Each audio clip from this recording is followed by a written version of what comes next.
Alright, so today we are doing part 2 of rebuilding the old dual engine go-kart. So yeah, enough said, let's get to work.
Alright, so now at the point where I can figure out how in the world I can put suspension shocks on these rear A-arms. I am very limited with what I can do, just because the tire is sticking way over the pivot point, the anchor point, and the engine is right here. So I'm very limited with what I can do.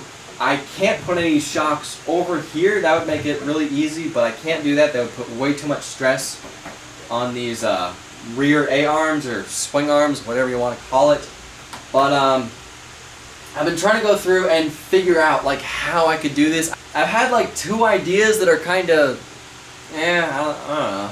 Then one idea that I had. So the first idea is kind of like similar suspension to the front end of an aerial Atom. If you've ever seen one of those cars, you'd know that the suspension shock is not mounted on the A-arm like this. It's not like that. It's mounted like in the middle on the frame. It's very cool how they did that, and I was kind of thinking about doing something similar with this, having a mounting point right here, having this piece right here like a connecting rod, having another pivot point somewhere in here. I can adjust, you know, the angle of everything, and then having the shock somewhere up here. But then I thought about that. That's a little too complicated. It would put the shock right next to my head. I don't want to do that. That's kind of dumb. So that is no-go. I'm not doing that. My second idea was using these. These are actually the front suspension off of the Honda CBR. I'm finally starting to work on that project. In case you guys are wondering, I'm trying to get it to get a spark. I can't get anything to work. I've been playing around with the wiring harness, looking at diagrams of wiring. I bought new coils, hoping that that would solve it. That did not solve it. I just bought another CDI box in case that was it. That still hasn't got... Anyway, enough of that. That's for that video. So I had the thought of putting these. These are actually really strong. They're really long, but they don't have that much travel. It maybe has like, you know, I don't know, that much of travel, which is unfortunate. But if I mounted them right here, I had a thought of how I could mount some really cool frame design like this. If I mounted it straight up and down like this. This would hold the weight of the whole go-kart, but that wouldn't give me that much travel. I would only have like this much travel with the whole thing. Because this is straight up and down, that wouldn't work that well. And then I had a thought of mounting it like this. This would make it to where it has more travel, but it's probably not strong enough to hold it like this. So this would not work. It's not strong enough to do it like that. My third idea, and the idea that I'm really thinking of going with, is using these. These are from Go Power Sports. These are the biggest shocks that Go Power Sports sells, I believe. And these are way stronger than they look. I used them for the 2-speed off-road go-kart, and I put them as close to the pivot point as possible, and it's still, the suspension doesn't move that much up and down because these are so strong. So I'm thinking of using that to my advantage with this. If I use these, I can mount them very close to the pivot point and still have enough strength to hold up the frame. And with this, it would give it to where it has a ton of travel. If I mounted it right here, this would work really well. Unfortunately, I'm a little nervous about mounting it really close to this pivot point, or to this anchoring point, because this pillow block right here, when I was first designing this whole, you know, rear swing arm, A-arm, whatever you want to call it, I was trying to figure out like what pivot point, how do I want to anchor these to the rest of the frame. I came up with the idea of using these pillow block bearings. I was a little skeptical at first because I knew that it's not going to be the strongest way to do this, but I decided to do it anyway because, yes, it is a weak point, but it's a weak point that's very easy to replace. In case, worst case scenario, if this pillow block bearing does break, it'd be very easy to replace it. Undo these 2 bolts, slide it off, take a new one, slide it on, bolt it up, and you're ready to go. So, yes, it's a weak point, but it's a weak point that's very easy to fix. So I think it will hold up to the kind of weight, the kind of stresses that it would be, you know, put under if I put the shock here I think this is like the only way to go with how these are designed. I think it's the only way to do it. So I need to figure out how to strongly mount these to this right here.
Alright, so I was kind of considering trying to reuse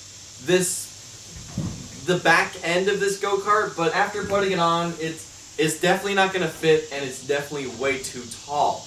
Because I lowered the seat at least 6 or 7 inches into the frame, yes, it did make it to where I have less ground clearance, but it makes it to where I have, it's not as tall. You don't feel like you're sitting on the frame. You feel like you're sitting in the frame.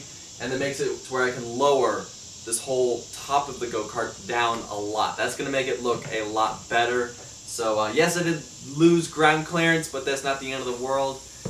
We did get a lot of work done in this video. We got a lot accomplished, a lot figured out. Next video of this project is going to be focusing on more of the front end, more of figuring out how to do the rest of the frame. This is where I really take my time and figure out how to build, because you can slap a frame together and have it look decent, or you can take your time and figure out how to make the frame look awesome. That's always what I really try to do. I always try to make sure any frame that I build looks really cool, it looks semi-professional. So that's what I'm going to do with this. I'm going to try and do something that looks really cool and hopefully really sleek. So I definitely got to take my time with that. That's going to be the next video of this project. Now I have to thank Go Power Sports for sending me all the parts I used for this project. Everything you see here, minus the frame. I'll be leaving links to all this stuff in the description below. Go check all that out. But yeah, I got to end the video here. Follow me on Instagram. I'll have a link in the description below to that, where on my Instagram page I just post pictures of just what I'm doing and stuff like that. But yeah, I gotta end the video here. Thank you for watching. Subscribe, and have a nice day.